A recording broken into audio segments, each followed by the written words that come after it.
welcome to my channel. Subscribe, listen, and enjoy my stories every day. In the quiet of our living room, the glow of my phone screen casts long shadows over the coffee table. Amanda, my wife of 7 years, hands me a sleek new smartphone. "Can you set it up for me?" she asks, her voice casual but expectant. "Sure, honey," I reply, trying to mask my reluctance. Technology has never been my forte, but Amanda always trusts me with these little tasks, a small nod to my supposed manly expertise. The setup is mundane, almost soothing in its familiarity, entering passwords, waiting for apps to download, watching progress bars sluggishly fill. Then comes the synchronization of data, the last step in resurrecting a digital life on a new device. "I'll just transfer everything over and clean up anything you don't want later," I tell her, as she nods, already distracted by the TV. The transfer ticks by, photo after photo flickering past. I'm about to lock the phone when a notification catches my eye: recently deleted items, 34 photos. Curiosity, that reckless guide, nudges me, and I tap to open. What I see steals the breath from my chest. The photos splintered the mundane evening into chaos. Amanda, barely clothed, laughter frozen on her lips, in the embrace of our friend, Mark. My friend. In each photo, there's an escalation, a narrative of intimacy and betrayal, underscored by ropes and Mark's sinister toolkit that seems designed to coax pleasure from pain. A cold fire kindles in my gut, spreading like poison through my veins. Each swipe of my thumb reveals more treachery. The world tilts, a grotesque tableau of my deepest fears laid bare in pixel and light. With trembling hands, I restore the photos. A part of me screams to confront her, to unleash the storm of rage and grief brewing within. But another, colder part whispers of revenge. I lock the phone and place it gently on the table, a benign smile pasted on my face as I turn to Amanda. "Everything set up," I say, my voice steady despite the turmoil inside. "You might want to check through some of the old photos, though. I think everything's synced up, even stuff you might not need anymore." Amanda's eyes flicker with an unreadable emotion, but she smiles, oblivious to the storm she's just invited into our home. "Thanks, babe. I'll go through them later." As she turns back to her show, the room feels smaller, the air thicker. I know what I saw, and I cannot unsee it. The seeds of retribution begin to sprout in the dark soil of my heart. How do you plan revenge on someone who was your everything? In the following days, I carry on as if nothing has changed, but inside, the gears of a vengeful plan grind away. Our conversations become a dance of normalcy and subterfuge. Each smile she gives me is a bitter reminder of the duplicity that now defines our relationship. As the days pass, I devise my plan. A plan meticulous and cruel, a mirror to the betrayal I've endured. It's only fair, I reason, that Amanda experiences the same shattering of reality that I did. And as for Mark, the friend who betrayed me, his comeuppance will be just as devastating. Little do they know, the man they see every day is no longer the same. Beneath the facade of a loving husband lies a heart turned cold, calculating every move towards the inevitable conclusion: revenge. And so, the stage is set, the actors are in place, and the first act of my tragedy begins to unfold. Dinner is a quiet affair, the clink of cutlery against china punctuating our strained silence. Amanda is unusually quiet, her eyes frequently darting to her new phone, which lies ominously silent between us. My mind races with the images burned into my memory, each moment with her now tainted with the sting of betrayal. "Is everything all right?" Amanda finally asks, her voice laced with a concern that only fuels my growing resentment. "Just tired from work," I reply, forcing a smile. "Long day." She nods, seemingly satisfied with the answer, but I catch the flicker of unease as she quickly returns to her meal. I've started to lay the groundwork for my plan, and it begins with sowing seeds of doubt, subtly altering our daily routines to keep her off balance. After dinner, I retreat to the study under the guise of catching up on work. In reality, I begin my preparations in earnest. Opening my laptop, I draft an anonymous email to Mark. The message is simple, a warning about a supposed breach in his privacy, suggesting that his intimate photos might be circulating online. I schedule it to send late at night, an untraceable whisper designed to instigate paranoia. Back in the living room, Amanda sits curled up on the couch, her phone now firmly in hand. She doesn't notice as I sit beside her, my own phone out, pretending to scroll through emails while I watch her expressions change from boredom to shock. "What's wrong?" I ask, feigning concern. She locks her phone quickly, a practiced smile plastered on her face. "Nothing, just some spam email. You know how it is."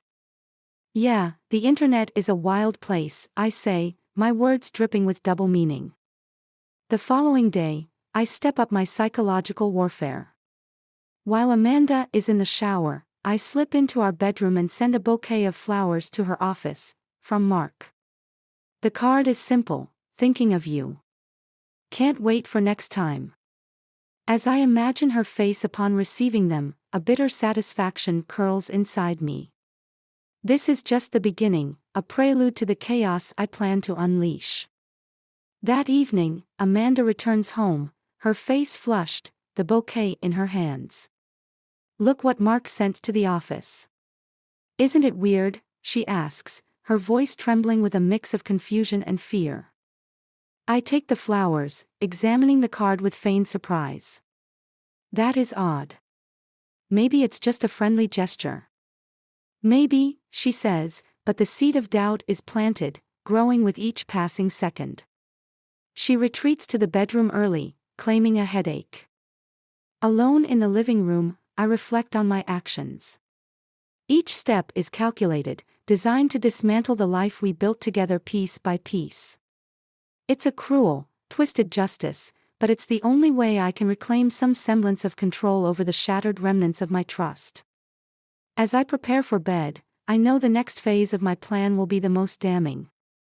It involves exposing the affair to our circle of friends, ensuring that Amanda's and Mark's reputations are irrevocably tarnished. It will be public and humiliating, an eye for an eye. In bed, I turn to face Amanda, who is already asleep. Her face, so peaceful in repose, belies the storm that is about to break over her world. The darkness in my heart spreads, eclipsing any remnants of the love I once felt. Now, there is only the cold, hard path of retribution.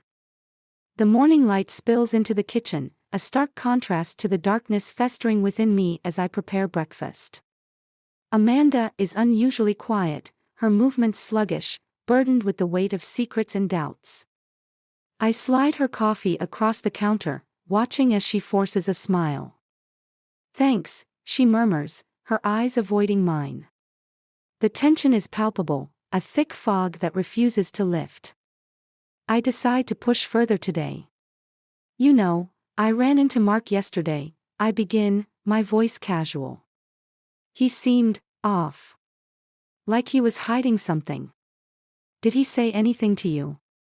Amanda chokes on her coffee, coughing slightly as she regains her composure. "No, I haven't talked to him in a while." "Why? What's going on?" "Nothing, probably. Just odd, is all," I reply, shrugging. The seeds of doubt continue to sprout, watered by my insinuations.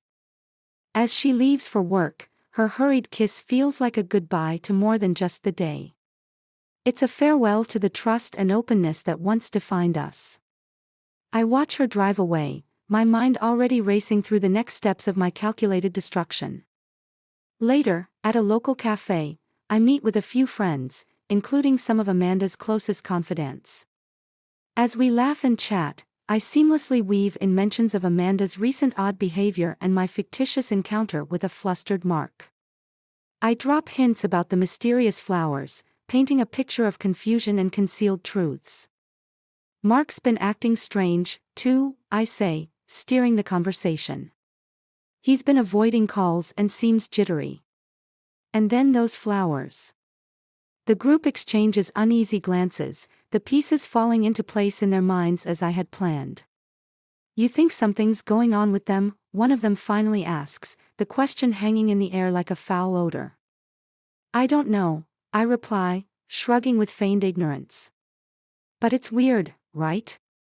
By the time I leave the cafe, the rumor mill is churning, fueled by my careful provocations. The story of Amanda's and Mark's supposed affair begins its venomous spread through our social circle. Back home, I prepare for the most dramatic act yet. I've arranged for a confrontation at the upcoming party we're hosting this weekend. It will be the perfect stage to expose the affair in a grand, devastating reveal. I send out a last-minute reminder for the party, ensuring all key players will be there, including Mark. The next 2 days crawl by, each hour laced with anticipation and dark delight. Amanda senses the shift, her eyes often filled with a mix of fear and confusion as she looks at me. I can tell she's on edge, perhaps suspecting that her secrets are not as safe as she once thought. Finally, the night of the party arrives. Our house fills with friends and acquaintances, the air buzzing with conversation and laughter. Mark arrives, looking nervous, his eyes scanning the room until they land on Amanda. There's a brief, almost imperceptible interaction, a look, a faint nod, enough to confirm my suspicions but subtle enough to go unnoticed by others. As the evening progresses, I gather everyone for a toast. The room quiets down, all attention on me. Amanda stands beside me, her hand trembling in mine. Thank you, everyone, for being here tonight, I begin, my voice loud and clear. I wanted to share something important. Just then, I project the restored photos onto the wall behind us, each image more incriminating than the last. The room gasps, the sound echoing against the walls. Amanda's face drains of color, her eyes wide with shock and betrayal. Mark tries to speak, but the murmurs of the crowd drown him out. I turn to look at Amanda, the pain and anger I've harbored now mixed with a bitter satisfaction. This, I say, my voice breaking with controlled emotion, is the truth I've lived with. The truth that has haunted our home. The fallout is immediate and chaotic. Friends whisper and point, some consoling Amanda, others backing away as if the betrayal were contagious. Mark leaves, his exit quick and shameful. As the party dissolves into a mess of judgment and sympathy, I stand alone, the master of ceremonies of this tragedy, my revenge complete but my heart emptier than ever. The cost of this truth, I realize, is the life we had built together, now crumbled at my feet. The remnants of the party lay scattered around the house like the pieces of the life I once cherished. The air is stale with the aftermath of revelation and the sharp tang of betrayal. Amanda has locked herself in the guest room, her sobs muffled through the door. Mark is long gone, a shadow banished by the light of truth. I sit in the living room, surrounded by the chaos of overturned drinks and disarrayed furniture, feeling a hollow victory gnawing at my insides. My plan had unfolded perfectly, a cruel script executed with precision, yet the taste of revenge is ashen. The next morning, the sun casts a mocking brightness over the debris. There's a coldness in my heart, a void where fury once burned. I realize that the path of vengeance has not led to peace but to a desolate emptiness. With a heavy sigh, I stand and begin the arduous task of cleaning up, each movement a reminder of what I've lost. As I clear away the remnants of last night's catastrophe, the doorbell rings, a piercing chime that feels like a herald of further doom. At the door stands a police officer, his expression grave. "Are you Mr. Anderson?" he asks. I nod, confusion and a sudden, sinking fear mingling within me. "There's been an accident," he says, his voice steady but not unkind. "A vehicle registered to a Mr. Mark Jennings was found off the side of the road early this morning. He didn't survive." The news hits like a physical blow. Despite everything, the finality of Mark's death sends a shock through me. The officer asks a few more questions, but I barely hear him. My mind is reeling, the reality of my actions crashing down upon me. After the officer leaves, I'm left standing in the doorway, the weight of the ultimate consequence of my revenge pressing down on me. I had wanted to ruin Mark, yes, but death, his death, was never something I desired. The grief and guilt begin to suffocate me, and I realize I need to face Amanda. I knock gently on the guest room door. "Amanda," I call softly. There's silence, then a quiet acknowledgement. I enter to find her sitting on the bed, her eyes red and swollen from crying. She looks up, her expression one of profound sorrow and loss. "I heard," she whispers. "About Mark." We sit in silence, the space between us filled with the debris of our shattered lives. Finally, Amanda speaks, her voice a mere wisp. "Why?" she asks. "Why did you do it?" I look at her, the enormity of my revenge laying bare the darkest parts of me. "I thought it would make me feel better," I confess, my voice breaking. But it didn't. It destroyed everything. Amanda nods, tears streaming down her face. "I made a mistake, a terrible mistake," she says. "But you chose to make it into a spectacle, a game of vengeance. You could have confronted me, given us a chance to fix this." The truth of her words cuts deeper than any betrayal. I realized then that my quest for revenge didn't expose just her deceit, it exposed the ugliness within me, my capacity for cruelty. "It's too late for us, isn't it?" I ask, already knowing the answer. "It's too late," she agrees, her voice hollow. "In the end, we part ways, not as enemies, but as two people irreparably broken by betrayal and the ruthless pursuit of vengeance." Amanda moves out that same day, and I am left alone in our empty home, surrounded by the ghosts of what we once had. As I stand in the quiet aftermath, I understand the true cost of revenge. It's not measured in the moments of triumph, but in the enduring echo of loss and regret.